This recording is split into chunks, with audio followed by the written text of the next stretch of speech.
Entertainment और music से जुड़े किस्से सुनने के लिए आज ही सब्सक्राइब करें। आखिर क्या वजह थी जो रफ़ी साहब की आवाज में रिकॉर्ड हुए गीत को फिर से किशोरदा की आवाज में रिकॉर्ड करके फिल्म में रखा गया। नमस्कार दोस्तों, रेट्रो किशोर के मंच पर आपका स्वागत है। मैं हूं एलन माइकल किशोर। किशोरदा और रफ़ी साहब भारतीय सिनेमा संगीत के दो ऐसे ध्रुव हैं जो दशकों तक नायकों की कई पीढ़ियों की आवाज बने रहे। आज चाहे दोनों हमारे बीच नहीं हैं, लेकिन अपने गाए बेहतरीन गीतों के साथ हमेशा हमारे बीच बने रहेंगे। जिस बात का मैंने जिक्र किया वो घटना घटी थी साल 1974 में।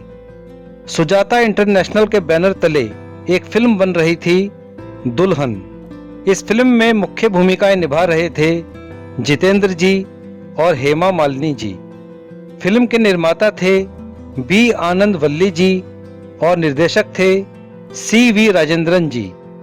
इसी फिल्म का एक गीत रिकॉर्ड होना था रफ़ी साहब की आवाज में। संगीतकार लक्ष्मीकांत प्यारेलाल जी के साथ रफ़ी साहब के इस गीत के लिए कुछ रिहर्सल की बैठकें भी हुई थी।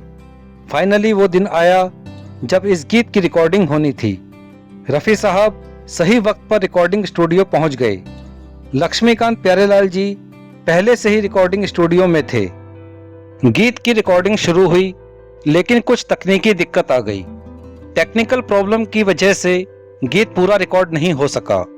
इसके बाद रफ़ी साहब और लक्ष्मीकांत प्यारेलाल जी बिजी हो गए और इस गीत को फिर से रिकॉर्ड करने का काम टलता रहा। आखिरकार हमेशा तो टलता नहीं रह सकता था, क्योंकि फिल्म की शूटिंग तो चल रही थी। इस गीत के फिल्मांकन का समय नजदीक आने लगा तो निर्माता निर्देशक ने लक्ष्मीकांत प्यारेलाल जी से गीत रिकॉर्ड करने के लिए कहा। उस वक्त रफ़ी साहब विदेश में थे। जब लक्ष्मीकांत प्यारेलाल जी ने यह बात निर्माता निर्देशक को बताई तो निर्माता निर्देशक ने कहा कि ये गाना किशोरदा से गवाओ। दरअसल निर्माता निर्देशक को रफ़ी साहब का रिकॉर्ड किया गीत इतना पसंद नहीं आ रहा था और रफ़ी साहब का विदेश में होना उनके लिए अवसर बन गया। आनन फानन में किशोरदा की आवाज में इस गीत को रिकॉर्ड किया गया। याद रहे, ये वो वक्त था जब किशोरदा का सितारा सबसे ज्यादा बुलंद था और हर निर्माता निर्देशक चाहता था कि फिल्म में कम से कम एक गाना तो किशोरदा का गाया हुआ जरूर हो। जिस गीत की यहाँ मैं बात कर रहा हूँ वो है जाने चमन जाने बहार, तू एक है तेरे नाम हजार। तो दोस्तों, इतना ही है ये किस्सा। अच्छा लगा हो तो वीडियो को लाइक शेयर कर देना।